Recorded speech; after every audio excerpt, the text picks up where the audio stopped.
या कुदिन्दु तुषारधवलाया शुभ्रवस्त्राविता या वीणवरदण्डमण्डितकरया श्वेतपद्मासनया ब्रह्मच्युतशङ्करप्रभृतिभिर्दवै सदा वन्दिता श्यामा पातु सरस्वती भगवती निशेषजाड्यापहा। प्रिय भक्त सखा, आज वसन्त पञ्चमी। आजको दिनमा भवानीले चाहिँ मनुष्यहरूलाई चाहिँ अन्नहरू उत्पन्न गरेर खेती गरी खान भनिकन आज्ञा गरेका थिए। प्रिय भक्त सखा,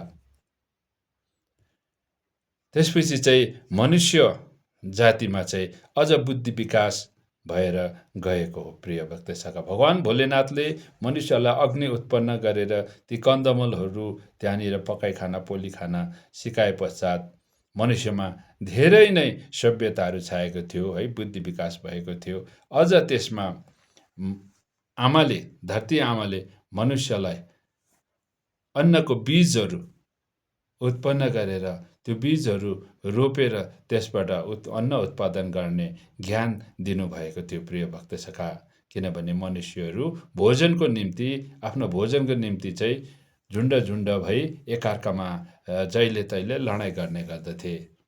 कि यो अशान्तिपनलाई शान्त गर्नको निम्ति चाहिँ देवी माले चाहिँ अन्नको गेडाहरू उत्पन्न गरिकन मनुष्यलाई दिएका थिए। कि जो अन्न प्रथम उत्पादित अन्न हुन्, मसलामा कालो तिल अनि अन्नमा जौ अनि धान चामल। कि र त्यसै कारणले भगवानलाई जहिले पनि देवीको पूजा गर्दा जहिले पनि यो धान अनि चावलको टिका बनाइन्छ अनि धान चढाइन्छ मानाभरि। प्रिय भक्त सखा, मुठी माना चढाइन्छ अनि पूजा गर्दाखेरि तिल जौ अघि जलमा हालेर चाहिँ सप्त गण्डकी देवी सप्त जलमाईलाई पुकारा, सप्त गङ्गालाई पुकारा गरिकन सूची अथवा शुद्धि गरेर मात्रै पूजा गरिन्छ। प्रिय भक्त सखा, त्यसैले आजको दिनमा चाहिँ बारी खनजोत गरेर चाहिँ मकैहरू लगाइन्छ। अब गेडागुडीहरू रोप्न थालिन्छ। अघि विभिन्न किसिम गेडागुडी अन्नहरू रोप्न थालिन्छ।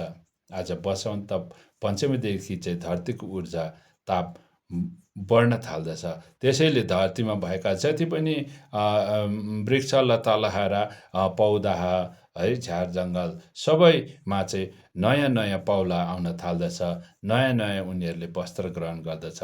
प्रिय भक्त सखा, र वसन्त पञ्चमी सुरु भएपछि चाहिँ पौधाहरूमा नयाँ नयाँ टुसाहरू आउने, फुलहरू कोपिला लाग्ने अनि कोपिलाहरू फक्रने हुनाले वसन्त ऋतु चाहिँ अति नै मनमोहक देखिन्छ। धरतीमा हरियाली देखिन्छ, फुलहरू फुलेको देखिन्छ।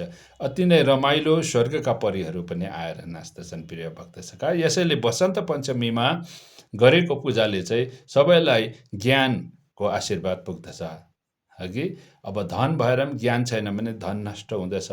धनलाई सञ्चय गर्नको निम्ति ज्ञान चाहिन्छ, अझ धन आर्जन गर्नको निम्ति ज्ञान चाहिन्छ। अघि त्यसैले अब धन भन्नुको मतलब रुपियाँ पैसा होइन। प्रिय भक्त सखा, आफ्नो शरीरको स्वास्थ्य, शरीरको सुन्दरता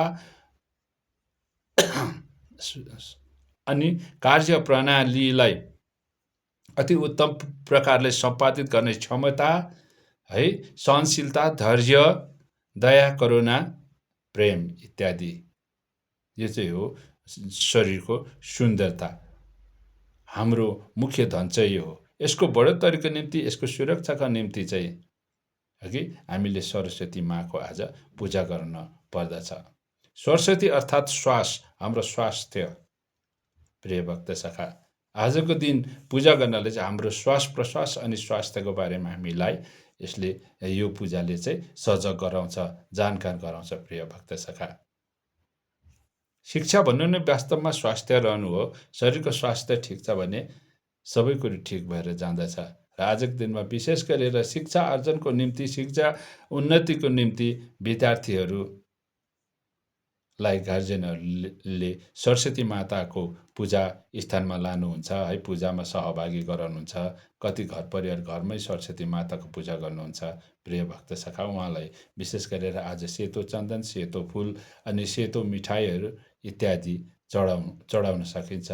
अघि अनि विविध फलहरू अघि अनि उहाँलाई सेतो वस्त्र अर्पण गरेर चाहिँ हामी उहाँलाई खुसी पार्न सक्छौँ अनि उहाँलाई पनि सेतो टिका लगाए आफूले पनि सेतो टिका धारण गर्नुपर्दछ प्रिय भक्त सखा। हे क्रिस वर्षतै नमो भनेर हामीले यो चाहिँ 108 तथा 21 पल्ट जप गऱ्यौँ भने पूजा चाहिँ सिद्धि भएर जान्छ प्रिय भक्त सखा। र विद्यार्थीहरूलाई हाम्रा पूर्वजहरूले वेद पुराणमा के भन्नुभएको छ भने कको ध्यानम बको चेष्टम अल्पभोजी गृहत्यागी। र विद्यार्थीहरू चाहिँ कौवाले जस्तो कागले जस्तो चेष्टा गर्नु रे। कागले चाहिँ एउटा कुरो गर्छु भनेपछि गर्छु चुप्प लागेर बस्छ, एक कोरै लाग्छ अन्तमा गरी छाड्छ। र विद्यार्थीहरूको चेष्टा चाहिँ कागको जस्तो हुनुपर्छ अरे। अनि उहाँहरूको ध्यान अथवा त्यो जुन विद्यामा लागिपराइ हुन्छ त्यो चाहिँ बकुलाको जस्तो हुनुपर्छ अरे। बकुला एउटा खोलाको किनारमा बस्छ प्रिय भक्त सखा, उभिएर बसिजान्छ, घन्टौँसम्म त्यो थाक्दैन, त्यसले कतै पनि हेर्दैन, आपत पऱ्यो भने यताउति हेर्छ अनि त्यो ठाउँ छोडेर जान्छ, नत्र भने त्यहीँ बसेर ओह्रालो पानीमा हेरेकै गर्छ। एउटा कुनै पनि जलचर त्यहाँनिर माछा अथवा त्यस्तै जलचर आयो भने त्यसले टप्प टिपेर ठोटले टप्प टिपेर लगेर पर गएर त्यसले आफ्नो भोजन बनाउँछ प्रिय भक्त सखा। यस्तो किसिमले चाहिँ आफ्नो लक्ष्य प्राप्त गर्नको निम्ति एकत्रित मन गरेर ध्यान गरेर काहीँ नचलिकन तिमीहरू बस्नुपर्छ भनेर पुर्खाहरूले भनेका छन्। अघि भोगी अर्थात् हामीले घाँटीसम्म आइन्जेल खानु हुँदैन प्रिय भक्त सखा। त्यो चाहिँ अपच शरीरलाई चाहिँ त्यो हानिकारक हुँदछ। र अल्पभोगी खाना चाहिँ कमै कम खानु होइन, आफूलाई चाहिएभरि खाने, त्योभन्दा धेर नखाने, उपरान्त बासीहरू नखाने, अघि विद्यार्थीहरू जहीँतै गएर पनि नखाने, भोज भतेरहरू नखाने गर्नुपर्दछ। शरीरलाई सरस्वतीको एउटा वरदान हो भनेर सम्झेर है माको रूपमा विद्या आर्जन गरिन्जेलको समयसम्म है त्यति समयसम्म चाहिँ आफूले यसरी आफूलाई साधना राखे भने उहाँहरू सक्सेस भएर जानुहुन्छ प्रिय भक्त सखा।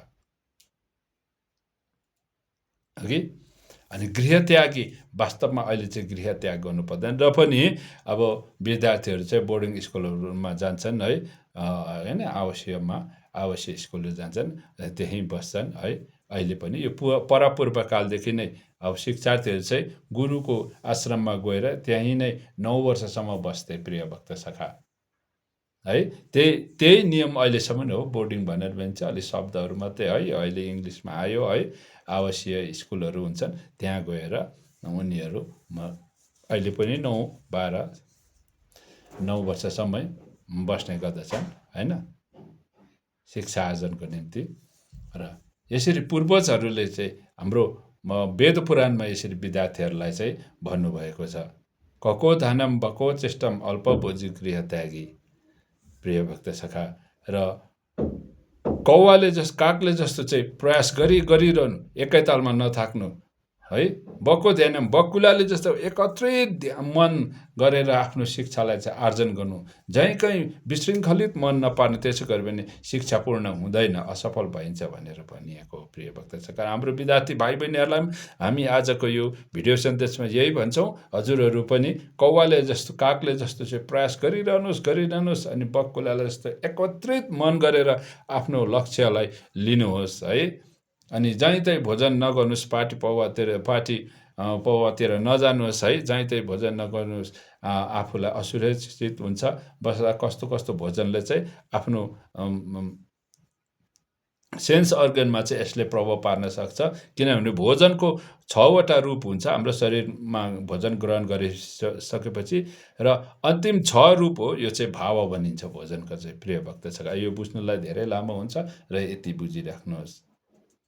र सम्पूर्ण हाम्रो विद्यार्थी भाइ बहिनीहरूलाई हाम्रो मन्दिरको तर्फबाट, लाखाङको तर्फबाट, गुरु अनि गुरुमाको तर्फबाट तपाईँहरूलाई हाम्रो शुभेच्छा शुभकामना छ।